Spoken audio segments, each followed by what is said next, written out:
Falling off the roof.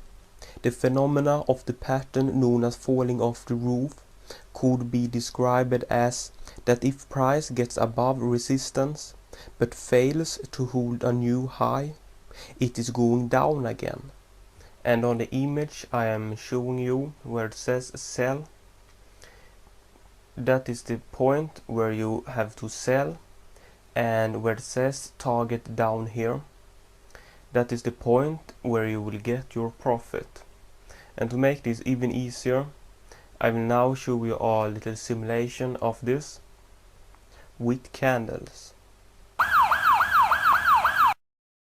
In this simulation, the dotted line is the resistance, and the candlesticks make their way up to the resistance line. But when one candlestick is just below the resistance line, the candles reverse its course and goes down a little. Then the candles test the resistance once again, but fails to go above and goes down again. It tries a third time,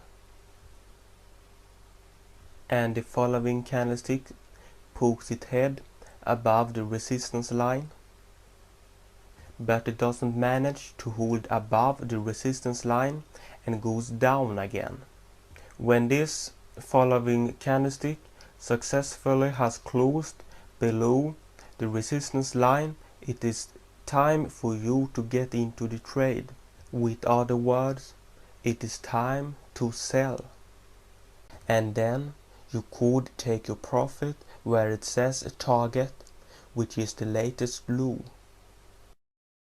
Crack and snap. This is the opposite of falling off the roof, and works like if price gets below support but fails to hold a new low, it is going up again. On the image we are looking at, you buy where it says buy, and you take your profit where it says target up here, which is the latest high price made. And to make your apprehension of this pattern even easier, I am going to show you a simulation much like I did with the falling off the roof pattern. So prepare yourself.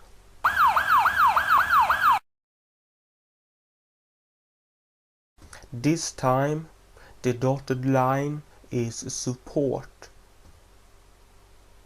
The simulation begins with the candlesticks approaching the support line, but stops right above the support line and goes up a little, and then it tries the support once again, but it doesn't manage to get through, and it goes up a little once again and goes up a little more, but soon it starts to decline again and manages with force to push its head below the support line, but it doesn't have enough power to make a new low, and it goes up again. And this, my friends, is your sign. Buy and take your profit at the latest high, where I conveniently have written target up here. Change of polarity. The pattern known as change of polarity means either that when a resistance is broken, it automatically becomes a support, or that when a support is broken, it automatically becomes resistance. If you are aware of resistance and support lines, the pattern known as change of polarity is quite simple to remember.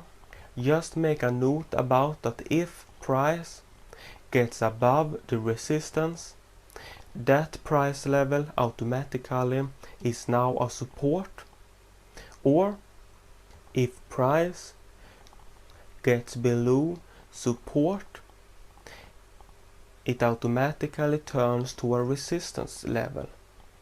Even so, that this pattern might be easy to remember, I will make it even easier by showing a simulation, and this simulation shows a resistance which then turns to a support.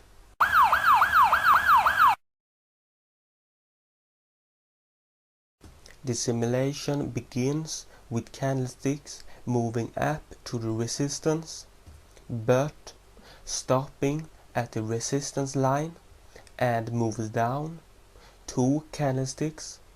Then it gets up again and gets near resistance, fails to get above and goes down 2 candlesticks, moves up but fails to get above once again, moves down 1 candlestick and then goes up 1 candlestick again, and there it pokes its head above the resistance line, and the following candlestick closes above the resistance line, and the next one also manages to close above.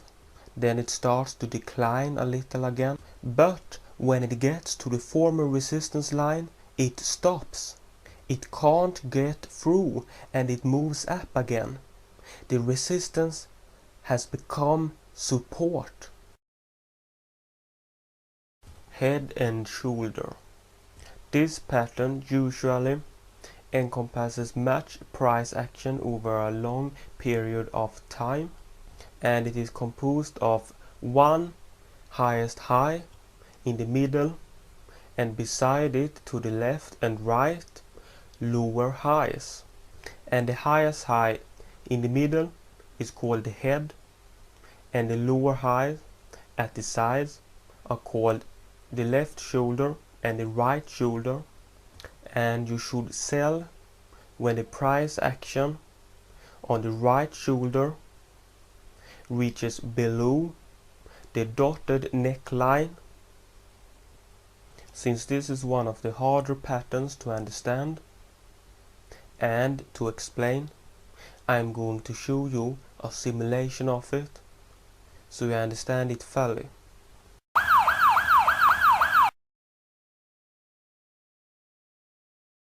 This simulation begins with the candles beginning to move up.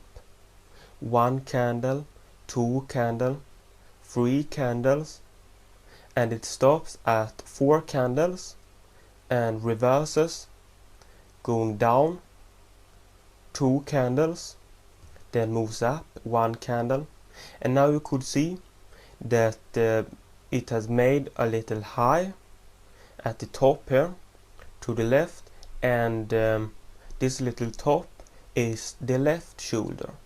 It goes up a little again, 2 candles, 3 candles, it goes above the left shoulder, gets up 4 candles, reverses, 2 candles down, 3 candles down, 4, and 1 more, but then it reverses. And now you could see that the green candle just before the red candle starts to move down has made a new high, and this is the head. The candle starts to move up, it is up now 2 candles, but then reverses again, goes down a little more, even further, and there you could see the last formation of this pattern.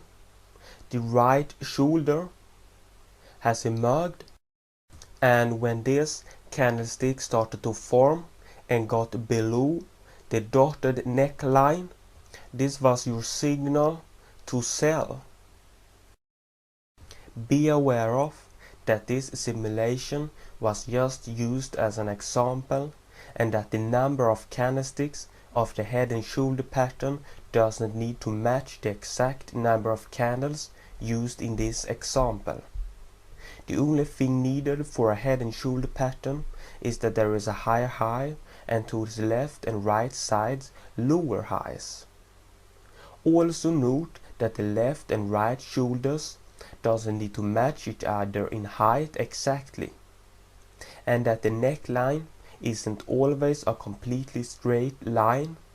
It should be as straight as possible, but could be bent a little.